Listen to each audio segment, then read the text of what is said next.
It was right next to William Bradford's printing house and bookstore. So when this opened in 1754, the coffee house was right next to the printing press and next to the bookstore.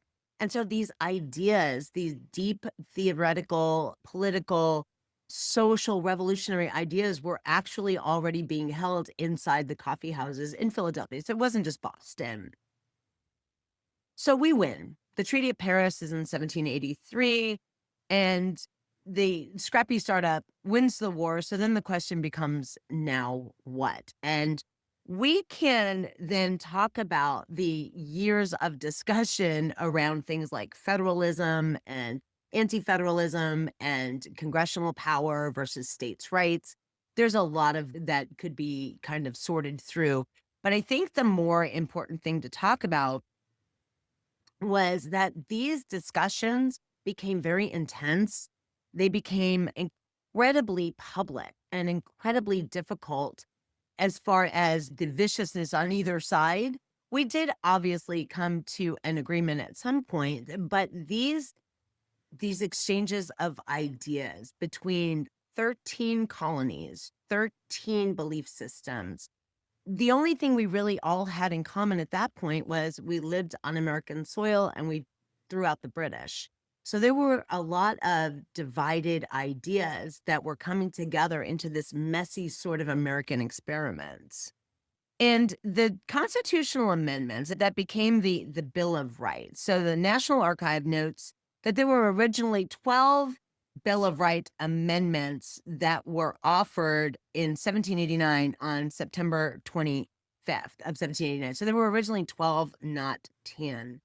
In the very first amendment, this idea of the free speech, free rights of assembly, free political expression, free religious expression, these civic house or these civic habits, I'm sorry, that became part of our Bill of Rights and our American ideals was we don't want the government to tell us what we can think and what we can say.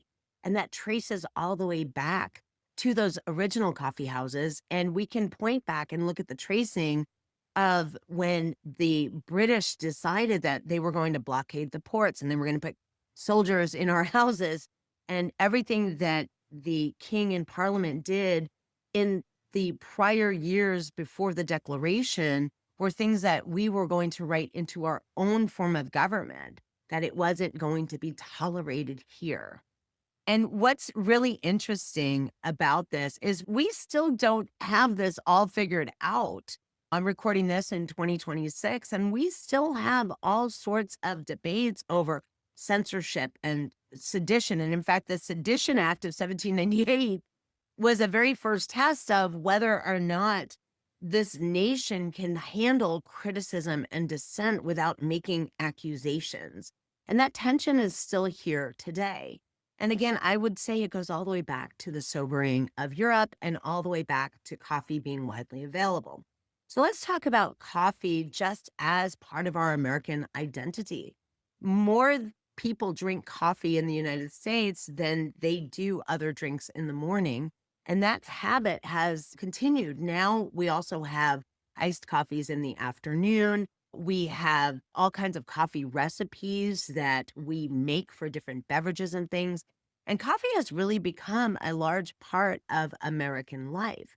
Now, is this to say that we're the only country that makes coffee an identity? No, of course not. We have French drink coffee, Italy drinks coffee, espressos and things. But really, on the American front, what makes our coffee identity so unique is that it was not that coffee was better than tea. It was that we rejected what tea stood for, the system that tea was a part of. And we decided to drink an alternative, anything that was not tea.